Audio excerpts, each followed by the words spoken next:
মামা এগুলো পিস কত? 30 টাকা। 30 টাকা। এটা আবার কি দিচ্ছেন? 12 মারতেছি না। এখানে কত পিস আছে মামা? 300 300 পিস।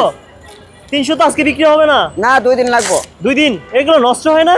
না 2-3 দিনে নষ্ট হইতো না। হয়ে গেছে মামা? হ্যাঁ। দেন এটা দেন লবণ। লবণ।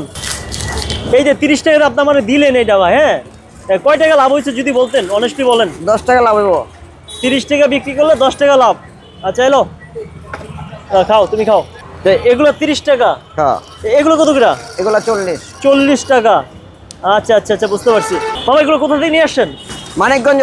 মানিকগঞ্জ থেকে লোক এসে দিয়ে যায়? হ্যাঁ। ঢাকা শহরে এগুলো পাওয়া যায় না? না মামা আপনি নিজের ভুট্টা নিজে কখনো খাইছেন? আমরা কাঁচা কায়লাই খাইছি। মানে এই কাঁচা আপনি খাইতে পারবেন? না না এটা না। কোনগুলা? আরো নরম পানির মতো যেটা। আর নাই এখানে? এটি নাই। মানে এগুলো শুধু সহ খাইবেন? এটা খাওয়া যায় না, ওই বেশিটা। আচ্ছা পুরো চিড়ে গেছে তো। আচ্ছা আচ্ছা, এগুলো সহ খাওয়া যায় না? এটা খাওয়া যায়, ওইটা এটা ওই উপরে দানাগুলা। এগুলো আপনারা কাঁচা খান? খাইতে পারি। সমস্যা হয় না?